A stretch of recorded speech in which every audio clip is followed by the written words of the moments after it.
તો ગાંધીનગરના દહેગામમાં પશુપાલકોનું વિરોધ પ્રદર્શન યોજાયું। મધુર ડેરીએ દૂધ લેવાનું બંધ કરવા મુદ્દે વિરોધ થઈ રહ્યો છે। સતત ત્રીજા દિવસે પણ પશુપાલકો વિરોધ પ્રદર્શન કરી રહ્યા છે। રસ્તા પર દૂધ ઢોળીને આક્રોશ વ્યક્ત કરી રહ્યા છે। પોલીસે વિરોધ દર્શાવતા પશુપાલકોની અટકાયત કરી છે। ત્યારે જે વિરોધ કરવામાં આવી રહ્યો છે, સતત ત્રીજા દિવસે પશુપાલકો વિરોધ પ્રદર્શન તેમનું યથાવત છે અને રસ્તા પર દૂધ ઢોળીને અને તેઓ વિરોધ દર્શાવી રહ્યા છે।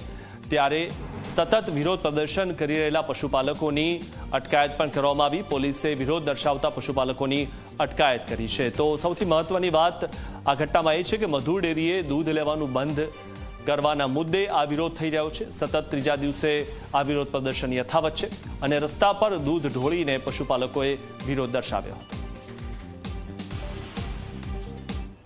તેમની પાસે એ અમદાવાદમાં ઉત્તમ ડેરીમાં ઓછા ભાવે દૂધ આપવાની પ્રક્રિયા કરવામાં આવેલી છે, જે પશુપાલકોને નુકસાન કરતી છે।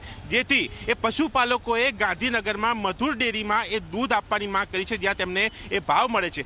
પરંતુ ક્યાંક આ સહકારી મંડળીઓ સામસામે આવતા એ પશુપાલકોને અન્યાય થયેલો છે તે માંગ સાથે અને એ ન્યાય સાથે એ વિરોધ અહીંયા નોંધવામાં આવ્યો છે, જેમાં પોલીસ બંદોબસ્ત જોઈ શકાય છે। આપણે અધિકારી સાથે વાત કરી, સાહેબ, દહેગામમાં કેવા પ્રકારનો હાલ માહોલ છે, સ્થિતિ શું છે, બંદોબસ્ત કેટલી જગ્યાએ, કેટલા લોકોનો?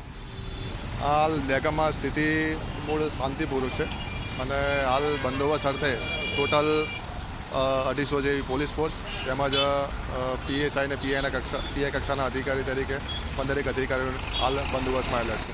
સાહેબ, અત્યાર સુધી કેટલા લોકોની અટકાયત કરવામાં આવી છે? અંદાજે એક આંકડો કહી શકાય છે?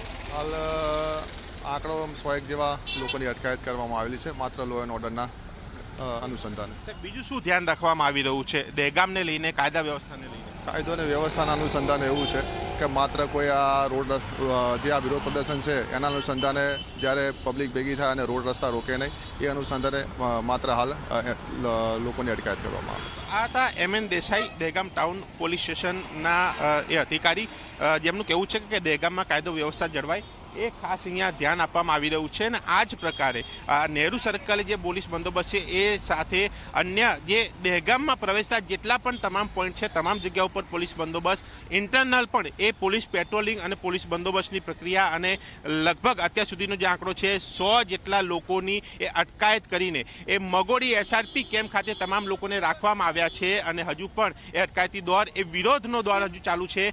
ત્યારે જોવાનું એ રહે છે કે કેટલા લોકોની અટકાયત થાય છે અને સાથે આ પશુપાલકો જે વિરોધ કરી રહ્યા છે અને હજુ પણ એ વિરોધ યથાવતની ચીમકી ઉચ્ચારી છે, તે વિરોધ આગળ કેવું ઉગ્ર સ્વરૂપ ધારણ કરે છે અને આ મામલો ઠાળે પડે છે કે કેમ?